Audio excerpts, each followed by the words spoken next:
Let's get back to the Barracuda. Brody Brazil, Nick Nollenberger. Our Wendy's Players Spotlight is actually plural tonight because you can't just have Eklund or Bordeleau.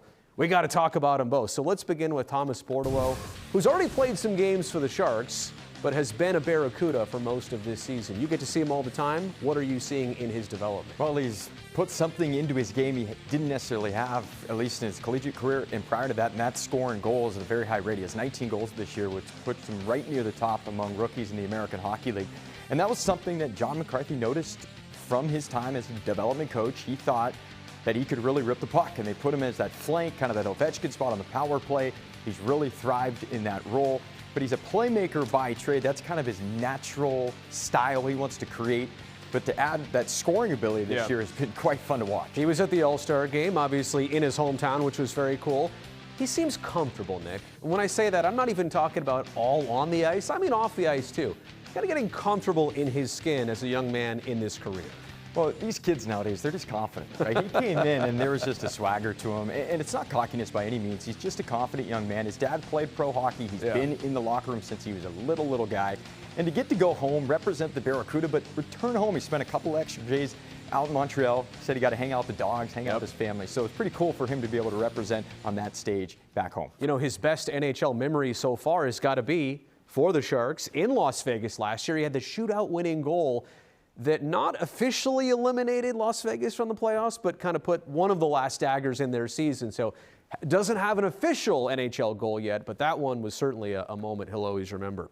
Let's get to William Eklund. Now, he, too, had more than a cup of coffee with the Sharks last year. Of course, he was drafted first round, 7th overall by San Jose in 2021. Last season, at the beginning, 8 or 9 games, right up to the limit of what you could play before San Jose decided that he would go back to Sweden and finish the rest of his season out there. So he came back, bigger, stronger. How do you describe him now? You could tell in training camp he had added some weight from a physical standpoint. He's got a really strong lower body. He said his favorite player as a kid was Datsuk. He's got a lot of skill, and everybody wanted to be Datsuk. The magic man, of course. Anybody had that type of skill, but he's got a ton of skill. He's a great skater. He's really powerful for his size. You mentioned him going back to Sweden. Didn't have a great year, really. He went back, he had 1 goal, and that was something he really wanted to come back to North America this year, embarking on his pro career and have a great season. He has had an excellent year. He's done a lot for the team. He kills penalties. He's been on the power play. He's scored goals. He's really creative. He has this kind of patented spin-a-rama move that he's shown off. I was going to say, he loves that move. He does like that move. So reminds me of Brian Campbell a little bit with the spin-a-rama way back in the day. But been really fun to watch these guys. And the group as a whole, there's a lot of young players. This is one of the youngest teams in the league, and they're growing together as a group. So those are the 2 names that always get mentioned. I promise you later on in our broadcast tonight, Nick's going to give us some honorable mention names, others that may not be at the top of conversations, but could and should be in the near future for the Sharks pipeline and organization.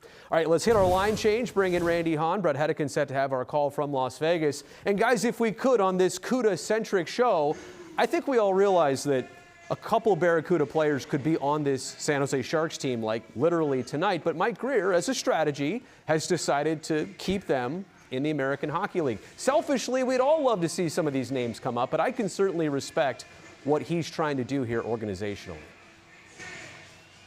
Well, I think we're going to see change coming in and around the trade deadline between now and March 3rd. But clearly, Grier built a lineup for his team that was very veteran. I think he felt he had to take care of some issues that still lingered in the dressing room as far as team culture. And all those things played into the way that the lineup has been this year, very veteran-like, and not that many opportunities yet for the American Hockey League players. Well, I think when you mentioned the veteran group that Mike Grier and his staff went and provided Coach Quinn to be able to start the season with some guys on that second 6 that could keep things stable, gives the opportunity for these young players to play a full season in the Barracuda, get a lot of ice time, and be able to develop their game first at the AHL level, and then come and bring them up when they have a lot of confidence, which they're gaining at every game there with the Barracuda. Wow, this is awesome. We've got the Shark voice, we've got the CUDA voice. Nick, you don't get to always watch Sharks games. You're usually busy in your own games. Yeah, covering 2 teams. It's sometimes hard to keep tabs, but that's how I rely on these great broadcasters to keep me up to speed. But it's pretty fun. We get a crossover, blend the 2, I guess, broadcast teams, if you will. Let me leave you with this. Is it fair to do a number 1 and number 2 with Eklund and Bordeleau, or Should there be a 1 and 1A? How should we do I think the jury's still out. Yeah. We can't get there yet, but both of them have done a great job so far. It's a great problem to have. It We'll is. leave it with that.